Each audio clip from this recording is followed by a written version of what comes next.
Mr. Miracle is a superhero from the DC Comics universe with heightened abilities, incredible skills, and alien technology far in advance of Earth's. And before I go any further with his origin, I'd like to say that there are several different versions of Mr. Miracle across different mediums, but this origin story is from the New 52 DC reboot, specifically the Justice League Darkseid War series.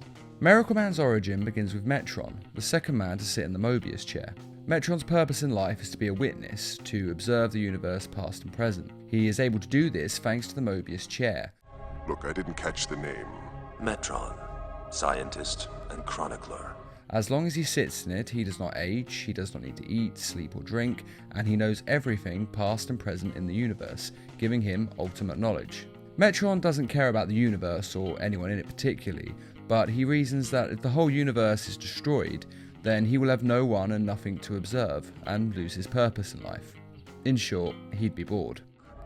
In my travels through the myriad paths of infinity, I have seen the first and the last. But what you do today threatens the entire universe, past, present, and future. So, when chaos and disaster are bad enough that the universe itself is threatened, he will step in and help to avoid the coming disaster. One such moment like this was the war between Darkseid and Highfather and their planets Apocalypse and New Genesis respectively. Metron proposed a pact.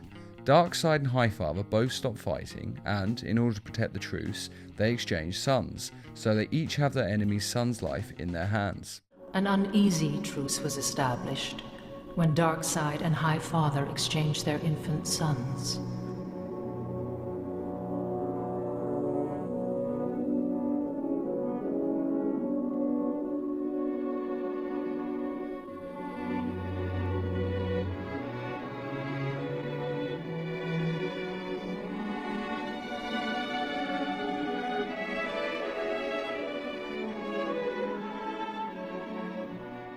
And although Darkseid could not care less whether or not one of his sons dies, Highfather does care, and it stops Highfather from attacking Darkseid. So Darkseid agrees, and Highfather agrees in order to stop his people from dying in the war. Highfather's youngest son, named Scott, overheard this conversation to Metron and the plan to exchange sons. Highfather noticed him, and Scott was terrified of going to Apocalypse and begs not to be the one to be exchanged. But Highfather decided it was the only way to end the war. So Darkseid gave Highfather his son Orion, and Highfather gave over his son Scott. And while Highfather raised Orion as one of his own children, Darkseid didn't care about Scott and had him placed into his slave pits and locked in a cage, and in truth, Darkseid probably forgot all about him in that moment.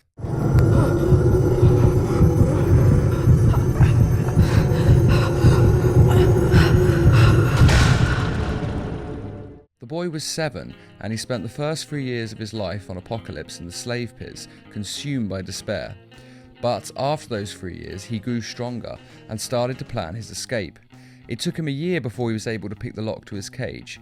When he did finally get out, he got 10 feet before his fear took over and he ran back to his cage and locked the door. It took him another 2 months to pick the lock again, and this time he went out to explore, and he went back out every night after that until he learnt the full layout of his prison and of the lands around Apocalypse. He always returned before the slave masters discovered he had gone, until one night he didn't return and ventured out to live on Apocalypse permanently.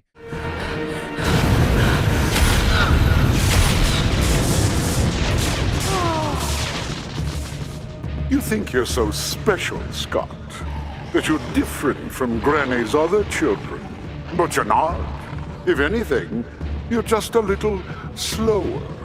You see, they learned years ago that their lives are meaningless, that hope is a lie. And you've just figured it out. No, you're the liar. There's always hope.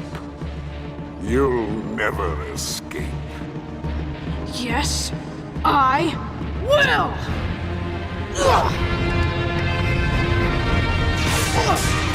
Join the revolutionaries of the world and finding friends, as well as his love and eventual wife, Big Barda. How's Big Barda? We're trying to live a quiet life, but you know Barda. She can't stay away from the action. Blade. He had finally escaped and eventually found his way to Earth, and since he had no surname, but discovered people on Earth do have surnames, he decided to make one for himself for the new planet, and he went with Free to symbolise how Scott Free had finally found his freedom, and he took the superhero name Mr. Miracle, which is a kind of joke, as in, it's a miracle that Scott survived this long.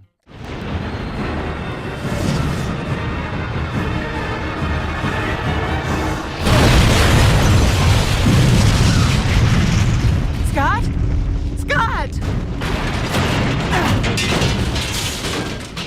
O ye of little faith. Scott, I thought you were dead.